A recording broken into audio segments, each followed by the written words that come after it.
Hey everybody, well, guess what? Hey, I'm glad you're here, by the way. How you doing? But guess what? Guess. All right. If you weren't able to watch the scintillating NFL games today, we had more close shaves, except in the case of the Cleveland Browns, who were trounced 24-6 by the Cincinnati Bengals.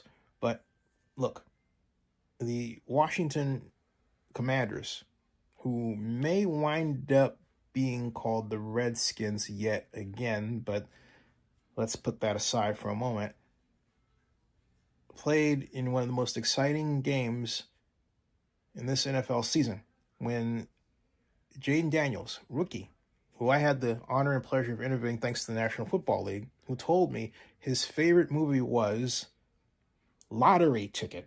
That's what he said. Proved that he was indeed the right lottery ticket for the Commanders, throwing 5 touchdown passes. But he also threw interceptions. But in spite of the interceptions, they won the game. Within the last 6 seconds, the Commanders won the game. That win pushed the San Francisco 49ers out of playoff contention for the first time since 2020. This is 2024. That's right. The Niners had a good run of not only entrances into the playoffs, but trips to the Super Bowl, even though they didn't never turn the corner. They did so made that trip to the Super Bowl, in 2019. And then, of course, they had the two contests against the Bucks, I said the Bucks, the Kansas City Chiefs, that they lost on both occasions.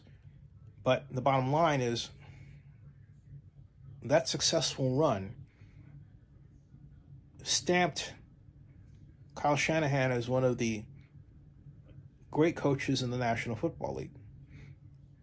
But there was the asterisk of not winning the Super Bowl. Now, as some expected, the 49ers did falter this year, perhaps too far.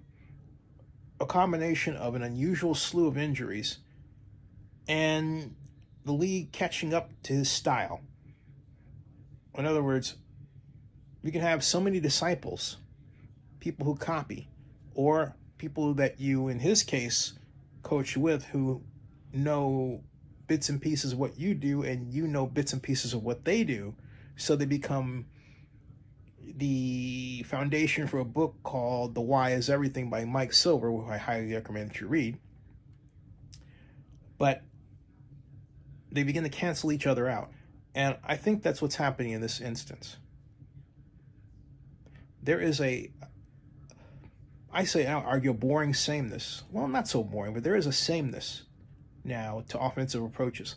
There are, by my calculation, 47 basic plays that each and every team uses each game against each other.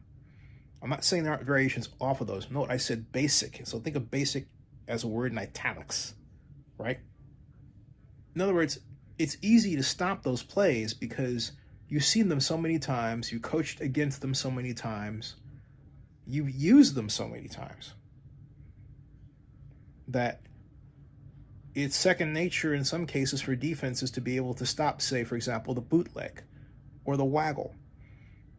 And now the one that's easy to stop is the play action fake with the tight end going across behind the line of scrimmage coming out to the flat, or wing, or running back.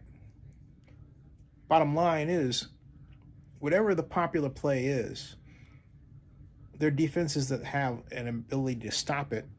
And the National Football League, because of data sharing, video study, and play design sharing, now has a set of people who are virtuoso at coming up with game plans, which will snuff out what you do. If not by the next game, then they'll keep honing and refining it until it works later in the year. And that's what's happening. So you'd say, okay, genius, how do you stay ahead of that? You simply have to keep innovating. You have to keep coming up with new, wild, and crazy ideas. And that explains a lot why the Kansas City Chiefs are consistently on top, why the Chiefs consistently win.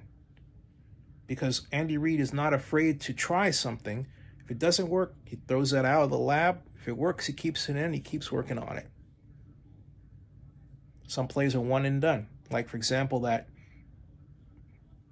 motion and then turn around and go right back out to the flat that was used in the Super Bowl a few years ago. Others are primary staples of the offense, like orbit motion, for example, which really is a college type of man in motion. Or a person in motion, with a nod toward the fact that more and more women are playing football. But the bottom line is that if you're not innovating, you're not winning. And the 49ers were not innovating. And so when you're not innovating, you're not winning. And that's the problem. I'll talk more about that in another video. Subscribe to Zinni62 on YouTube. Bookmark NFL News by Zinni62.com. See ya.